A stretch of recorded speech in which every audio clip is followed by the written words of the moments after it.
Começa agora o Ponto de Pauta, o programa da Sedufisme.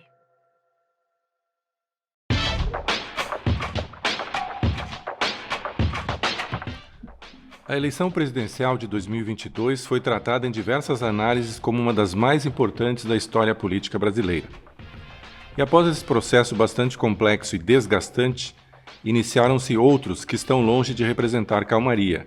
Em primeiro lugar, a transição, e após isso, o primeiro ano de governo em si, com a tipicidade que foi aquele 8 de janeiro. E esse primeiro ano encerra agora, ao final de dezembro. E é sobre isso que vamos falar no ponto de pauta de hoje.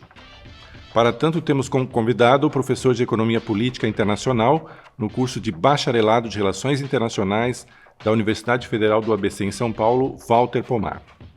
Eu sou Fritz Nunes e o nosso ponto de pauta de hoje é o primeiro ano do governo Lula.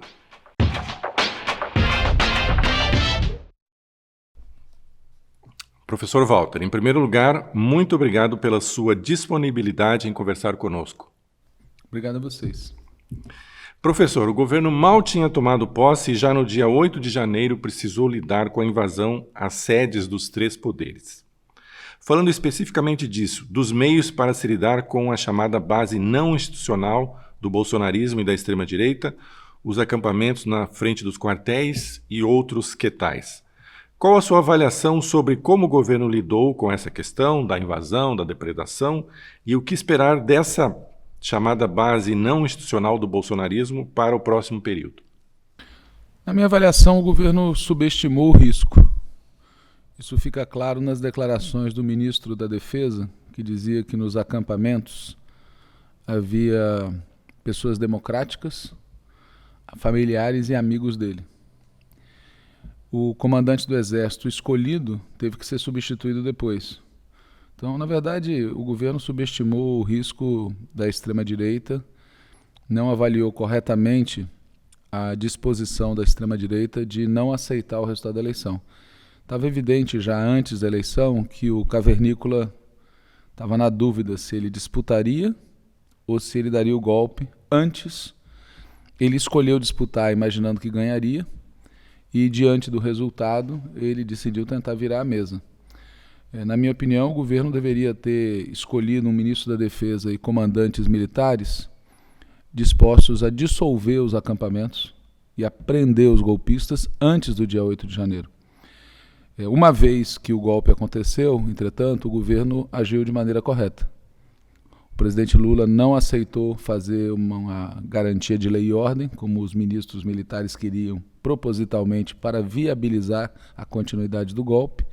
Interveio na Polícia do Distrito Federal, depois houve uma intervenção judicial no governo do Distrito Federal, utilizou a polícia para restaurar a ordem pública, como é o correto, e a partir daí houve primeiro um enfrentamento com o Exército, que impediu a entrada da polícia no acampamento, quando aí prenderia provavelmente os familiares e amigos do ministro da Defesa, que evadiram durante aquela noite, e em seguida a Justiça começou a dar trâmite ao processo legal. Hoje já há mais de 20 pessoas condenadas e a nossa expectativa é que se condene todos, não apenas os que estavam nos acampamentos, não apenas os que invadiram os palácios, mas principalmente os financiadores, quem planejou e quem acobertou e o beneficiário principal, que é o cavernícola. É importante que, em particular, que os fardados, os golpistas fardados, sejam julgados, condenados e presos, porque essa é a única maneira de esse tipo de episódio não se repetir ou, caso se repita, ter menos chance de êxito. Professor, especificamente sobre essa questão da atuação do judiciário, né? A gente sabe da importância do Poder Judiciário, em especial do STF, nessa pauta do dia 8 de janeiro e os efeitos posteriores, né? Toda a investigação relacionada ao período do governo Bolsonaro. Entretanto, existe um debate sobre a questão da proeminência do judiciário, né? Que remete ainda ao período da Operação Lava Jato. E há quem compare, por exemplo, que haveria um excesso de poder do STF e especificamente de um ministro do STF em relação a essas questões. Como é que o senhor vê esse tipo de analogia, se tem sentido ou não? Veja, na minha opinião, há uma distorção no Brasil, que é chamar o judiciário de um dos três poderes. Todo poder emana do povo, o executivo é eleito pelo povo, o legislativo é eleito pelo povo, o judiciário não é eleito pelo povo. Há um critério para fazer parte do judiciário que é muito restritivo, que beneficia a presença de filhos da elite, que tiveram chance de fazer bons cursos, ir bem em bons concursos. O processo eleitoral que existe para a escolha dos cargos é absolutamente não transparente, com financiamento privado não controlado. E, no fundo, nós temos um grupo de pessoas que detém um poder imenso, com baixíssimo nível de controle social. O próprio controle do judiciário sobre si mesmo é precário, e quando há crimes, quando há distorções, quando há irregularidades, o mais comum é que as pessoas sejam afastadas com todos os seus direitos garantidos, inclusive salários. Então, na minha opinião, o judiciário precisa sofrer uma brutal reforma, precisa ser colocado sob efetivo controle social. Esse judiciário, não importa que neste ou naquele momento ele haja corretamente, de conjunto, no conjunto da obra, é uma instituição extremamente conservadora. Neste momento, porque estava sob ameaça do bolsonarismo, prevalece no STF uma posição anti-bolsonarista. Mas naquelas questões que dizem respeito aos direitos econômicos e sociais na classe trabalhadora, prevalece em geral uma postura profundamente neoliberal. E isso tem a ver com essa ausência de qualquer controle social. Então, para além das decisões momentâneas que o STF possa estar adotando, que são corretas ou que vão no sentido correto, eu sou a favor de uma reforma profunda. Certo. Professor, voltando à questão que tocamos inicialmente na primeira pergunta, sobre a base institucional do bolsonarismo e da extrema-direita. Em paralelo à vitória de Lula nas últimas eleições, nós tivemos também a eleição de um congresso no qual a extrema-direita ganhou bastante força. Qual a sua avaliação sobre os desafios impostos por este congresso e também sobre os meios usados pelo governo federal para lidar com esses congressistas neste primeiro ano? Veja, nós tivemos 9 eleições presidenciais desde 1989 até 2022. Os candidatos do PT ficaram em primeiro lugar em 5 das 9 e nas outras 4 ficaram em segundo lugar. Porém, em nenhuma dessas eleições o Congresso Nacional foi majoritariamente de esquerda. Isso significa que o sistema eleitoral para o Congresso está montado de tal maneira que privilegia candidatos do centro para a direita e candidatos ligados à elite. Então não é só nessa eleição que nós tivemos um Congresso extremamente conservador. A novidade nessa eleição é o peso da extrema-direita, como você falou. E tudo isso somado cria um obstáculo muito grande para o governo governar. O governo tem que fazer uma escolha, se ele vai tratar como base aquele Congresso e buscar ali constituir uma base, ou se ele vai mobilizar a sua real base, que é a sua base social e eleitoral, para pressionar o Congresso. É uma escolha. O governo tem escolhido, no último período, buscar compor uma base atraindo os setores do chamado centrão. E o preço que se paga, e eu estou enfatizando a palavra preço, porque é disso que se trata, é muito alto para o país. Quer dizer, você ter na presidência da Caixa Econômica Federal um cidadão ligado ao Arthur Lira e ao Centrão, é prejudicial. É prejudicial você ter ministros que tenham essa orientação. Esses ministros não apoiaram a proposta vitoriosa em 2022, nem no primeiro nem no segundo turno. Apoiaram a proposta derrotada. A sua presença no governo, na minha opinião, contamina o governo com o que de ruim havia no governo anterior.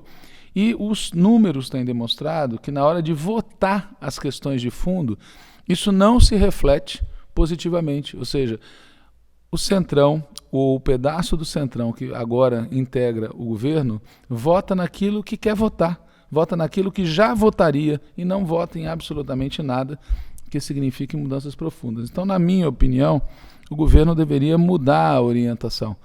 Mudar a orientação no sentido de buscar mobilizar a sua base eleitoral e social e não tentar compor uma base nova no Congresso Nacional com esses egressos e integrantes do Centrão. para que a gente possa entender um pouco como é que funcionaria isso. Porque, só para colocar assim, um dado conjuntural, né, a gente já observou, por exemplo, que mesmo que esses partidos não votem na plenitude com o atual governo, também é fato que o governo, ao não ceder algumas questões, por exemplo, de Arthur Lira, simplesmente a pauta fica trancada e o governo não consegue votar alguns projetos, né? O próprio Bolsonaro, com todos os seus rompantes autoritários, acabou compondo também com Lira e o Centrão. Então, o senhor acredita que bastaria a questão da pressão das ruas ou da base mais organizada do governo Lula e da esquerda? Veja, o que eu acredito é que essa orientação de buscar compor com o Centrão tem um preço. E a questão que a gente deve perguntar é se esse preço vale a pena ser pago. Por exemplo, nós tivemos agora, em troca do voto, numa das etapas da chamada reforma tributária, a entrega da Caixa Econômica. A reforma tributária que foi aprovada, ela está longe de ser a reforma tributária dos nossos sonhos. Longe, muito longe. Tanto a que diz respeito ao imposto sobre o consumo, quanto a que diz respeito ao imposto sobre offshores, etc. Na verdade, é algo muito longe da reforma tributária progressiva que imponha impostos sobre os ricos que nós defendemos. E para aprovar esta reforma, nós entregamos um dos instrumentos fundamentais para a política de habitação do governo. Então a pergunta é, isso vai resultar no quê? O saldo final disso vai ser líquido, vai ser positivo? Ou o efeito ali na frente vai ser um governo que não satisfaz a sua base social e eleitoral e continua antipatizando a base eleitoral do bolsonarismo? Esse é o tema. Veja, é um risco a opção do conflito? É um risco a opção? Com certeza. Estou dizendo que essa opção vai ser linda e maravilhosa e vai dar certo? Não, não temos como saber. O que eu vejo é que essa lógica de constituir uma base com os setores conservadores já foi testada nos governos Lula e Dilma, e no governo Dilma em particular ficou evidente que isso não resolve. Nós tínhamos a maioria do Congresso Nacional fazia parte da base do governo Dilma quando foi aprovado o impeachment. De que adiantou isso? Então, a minha impressão é que vale a pena correr o risco, que o governo tem muita energia acumulada, tem muito apoio social, tem possibilidade de governar sem que dependa de algumas decisões do parlamento, ganha muito pouco e perde muito fazendo esse tipo de aliança e vale a pena fazer outro tipo de movimentação. Certo. Professor, o governo Lula assumiu um país com diversas urgências. A recuperação econômica dentro de um contexto de teto de gastos, de saída da pandemia e de necessidade de negociação com esse parlamento que mencionamos anteriormente, é um bom exemplo dessas urgências. Na sua avaliação, o que o governo sinalizou como as prioridades de maior urgência e qual o saldo dessas questões ao término desse primeiro ano? Veja, em comparação com o que nós tivemos no país a partir de 2019, houve uma mudança da água para o vinho. Ou seja, eu não tenho dúvida nenhuma que se o Cavernícola tivesse vencido a eleição de 2022, nós estaríamos num pandemônio brutal. Então, há vários aspectos positivos, há sinalizações positivas, há retomada de programas, há melhoras no ambiente econômico, emprego, remuneração. Então, desse ponto de vista, há um saldo positivo evidente. Qual é o problema? O problema é que quando você olha em perspectiva, o Brasil precisa de mudanças muito profundas que façam o país se afastar do modelo primário exportador, façam o país retomar políticas sociais de longo prazo, permita o desenvolvimento científico e tecnológico, reestruture uma série de aspectos da nossa vida política e institucional que o bolsonarismo acentuou uma degradação que já vinha de antes. E deste ponto de vista, ou seja, do ponto de vista de mudanças mais estruturais, o governo não deu nenhum passo que a gente possa dizer que seja consistente. O próprio chamado novo arcabouço fiscal, que um amigo meu chama de teto de gastos de novo tipo, ele sinaliza o que no médio prazo? Quando você olha os dispositivos, sinaliza menos presença do Estado na economia, ou seja, o oposto daquilo que a gente precisa. Nós precisamos de mais Estado na economia, mais investimento público e não menos. Então, deste outro ponto de vista, que é o ponto de vista do médio e longo prazo, o governo não começou ainda a tomar as medidas que necessita. E deste ponto de vista, eu espero que nesse final de ano, início de ano, fim de 2023, início de 2024, o governo dê uma guinada, sob pena da gente ter dificuldades na eleição municipal do ano que vem. Professor, uma das áreas nas quais a mudança de governo representou uma ruptura brusca com relação à postura do governo anterior é a área de relações internacionais, né? Justamente a área na qual o senhor atua enquanto docente. Com a chegada de Lula, a postura do Brasil internacionalmente mudou, assim como a postura do mundo com relação ao Brasil. O que destacar desse primeiro ano de governo Lula nesse tópico específico? Você tem toda a razão. Essa é uma das áreas onde houve uma mudança importante. E que, se o governo cavernícola tivesse continuado, o Brasil continuaria do lado errado da esfera mundial, né? Por exemplo, estaria apoiando e aplaudindo o massacre dos palestinos em Gaza, sem nenhuma dúvida, né? Então, no âmbito internacional, o governo fez, primeiro, um giro em relação à América Latina, de retomar a integração regional. Mercosul, Unasul, CELAC, reaproximação com os vizinhos, independente da orientação política e ideológica desses governos. Em segundo lugar, retomou a operação de aproximação com a África, que foi um continente que, desde o governo Temer até o final do governo cavernícola, teve uma vez que um presidente foi à África, contra dezenas de vezes que Dilma e Lula foram à África. Então se retomou a aproximação com a África. Em terceiro lugar, se retomou a operação com os BRICS, Brasil, Rússia, Índia, China, África do Sul, agora ampliado. E em quarto lugar, o governo brasileiro voltou a ter uma participação ativa em todos os fóruns multilaterais, do meio ambiente, ONU, G20, em muitos casos com grande protagonismo. Qual é o problema que já está se verificando? Essa operação é uma operação fundamentalmente político-diplomática. Tem muito a ver com a presença do Lula, com a mudança de orientação do governo. Só que ela, para ter êxito no médio prazo, ela precisa ser acompanhada de retaguarda interna e de força econômica social que sustente essa política. E nesses dois terrenos, a gente está numa situação pior hoje do que estava no período 2003-2016. Naquela época, a gente tinha mais retaguarda econômico-social e mais retaguarda política que hoje. O que significa dizer que o próximo período vai ser mais complicado no âmbito internacional. Além disso, tem uma outra mudança de hoje em relação àquele período, que o ambiente hoje está muito mais conflituoso. Então, o espaço por uma movimentação político-diplomática bem intencionada, como a do presidente Lula, é menor hoje do que no passado.